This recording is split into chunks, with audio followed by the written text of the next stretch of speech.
And gentleman, 2029ರ Lok Sabha ಚುನಾವಣೆ ಬಗ್ಗೆ ಕೇಂದ್ರ ಸಚಿವ ಅಮಿತ್ ಶಾ ಭವಿಷ್ಯ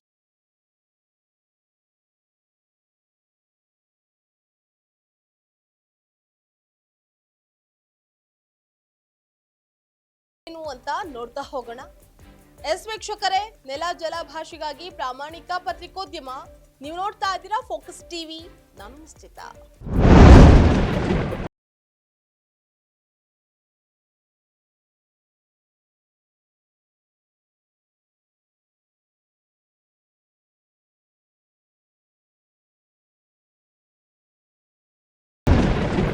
ಅಧಿಕಾರಕ್ಕಾಗಿ ಕಿತ್ತಾಟ, ಮೈತ್ರಿಕೂಟದಲ್ಲಿ ನಾಯಕತ್ವದ ಕೊರತೆ, ಇಂಡಿ ಒಕ್ಕೂಟದಲ್ಲಿ ಸಮನ್ವಯತೆಯ ಕೊರತೆಯ ಹಿನ್ನೆಲೆಯಲ್ಲಿ 2029ರ ಲೋಕಸಭೆ ಚುನಾವಣೆಯಲ್ಲೂ ಕಾಂಗ್ರೆಸ್ ನೇತೃತ್ವದ ಇಂಡಿ ಒಕ್ಕೂಟ ಮತ್ತೊಮ್ಮೆ ಸೋಲಿನ ಸುಳಿಗೆ ಜಾರುತ್ತೆ ಅಂತ ಕೇಂದ್ರ ಗೃಹ ಸಚಿವ ಅಮಿತ್ ಶಾ ಭವಿಷ್ಯವನ್ನ ನುಡಿದಿದ್ದಾರೆ.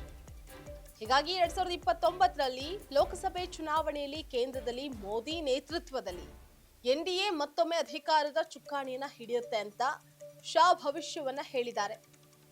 ಅದಲ್ಲದೆ ಕಾಂಗ್ರೆಸ್ ನೇತೃತ್ವದ ಇಂಡಿ ಒಕ್ಕೂಟ ವಿಪಕ್ಷ ಸ್ಥಾನದಲ್ಲಿ ಕೂರೋದಕ್ಕೆ ಸಿದ್ಧ ಆಗ್ಲಿ ಅಂತ ಕಟ್ಟುವಾಗಿ ಟೀಕೆಯನ್ನ ಮಾಡಿದ್ದಾರೆ.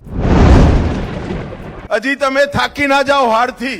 બંગાળ અને તામિલનાડુમાં હારવાનું છે નક્કી કરીને રાખજો. અને 2029માં પણ ફરીવાર મોદીજીના નેતૃત્વમાં ભારતીય જનતા પાર્ટીની સરકાર. ದೇಶ ಹಾಗೆ ಜನರಲ್ಲಿ ಅಸ್ಥಿರತೆ ಸೃಷ್ಟಿ ಮಾಡೋದಕ್ಕೆ ಇಂಡಿ ಬಣ ಪ್ರಯತ್ನವನ್ನ ಮಾಡ್ತಾ ಇದೆ ಅಂತ ಅಮಿತ್ ಶಾ ಆರೋಪವನ್ನ ಮಾಡಿದ್ದಾರೆ. ಅಸ್ಥಿರತೆ ಹರಡ ಬಯಸುವಂತಹ ಜನರು ಈ ಸರ್ಕಾರ ಹೆಚ್ಚು ಕಾಲ ಉಳಿಯೋದಿಲ್ಲ ಅಂತ ಪದೇ ಪದೇ ಹೇಳ್ತಾನೆ ಇದ್ದಾರೆ.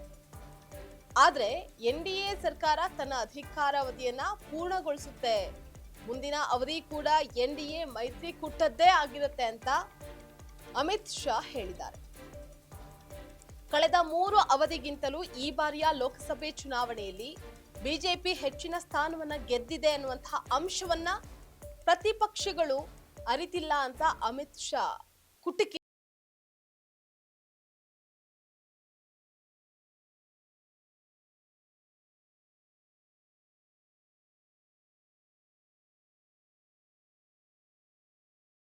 ಕೋರೋದಕ್ಕೆ ಸಿದ್ಧವಾಗಿರ್ಬೇಕು ಅಂತ ಅಮಿತ್ ಶಾ ಭವಿಷ್ಯವನ್ನ ನುಡಿದರು. અમારી પાર્ટીના જે સિદ્ધાંતો જેની સાથે જનતા જોડાય, અમે રામ મંદિર બનાવીએ તમે વિરોધ કરો, પાકિસ્તાન પર સર્જિકલ સ્ટ્રાઇક કરીએ વિરોધ કરો, જનતાને જે ગમે છે એનો તમે વિરોધ કરો છો, ક્યાંથી મત મળે ભાઈ. ಕಾಂಗ್ರೆಸ್ ಪಕ್ಷದ ವಿರುದ್ಧ ಹರಿಹಾಯ್ದಂತಹ ಅಮಿತ್ ಶಾ ದೇಶದಾದ್ಯಂತ ಮೋದಿಜಿ ಅತ್ಯುತ್ತಮ ಕೆಲಸದ ಸಂಸ್ಕೃತಿಯನ್ನ ಸೃಷ್ಟಿಸ್ತಾ ಇದ್ದಾರೆ. ಉತ್ತಮ ಆಡಳಿತ ಹಾಗೆ ಜನರ ಸಮಸ್ಯೆಯನ್ನ ಅರ್ಥ ಮಾಡಿಕೊಳ್ಳದಂತಹ ರಾಹುಲ್ ಗಾಂಧಿ ಇದೀಗ ಎಫ್ಐಆರ್ಗಳ ಮೇಲೆ ಗಮನವನ್ನು ಹರಿಸಿದ್ದಾರೆ. ಅದು ಅವರ ಕೆಲಸ ಅಲ್ಲ. ಮತ್ತು ಹಾಗೆ ರಾಹುಲ್ ಬಾಬಾ ಇನ್ನೂ ಸೋಲಿನ ಸುಳಿಯಿಂದ ಹೊರ ಬಂದಿಲ್ಲ. ಬಂಗಾಳ ಹಾಗೆ ತಮಿಳುನಾಡಿನಲ್ಲೂ ಕಾಂಗ್ರೆಸ್ ಸೋಲೋದು ಖಚಿತ.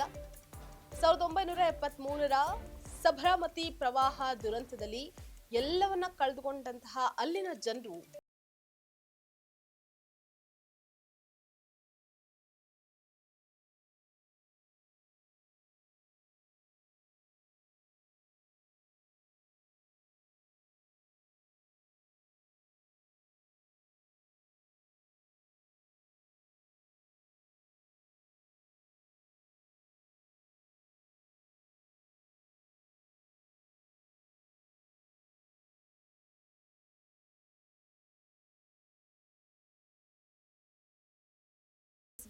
ಮತ್ತೊಮ್ಮೆ ಭವಿಷ್ಯದ ಭಯವನ್ನ ಶಾ ಹುಟ್ಟಿಸಿದ್ದಾರೆ.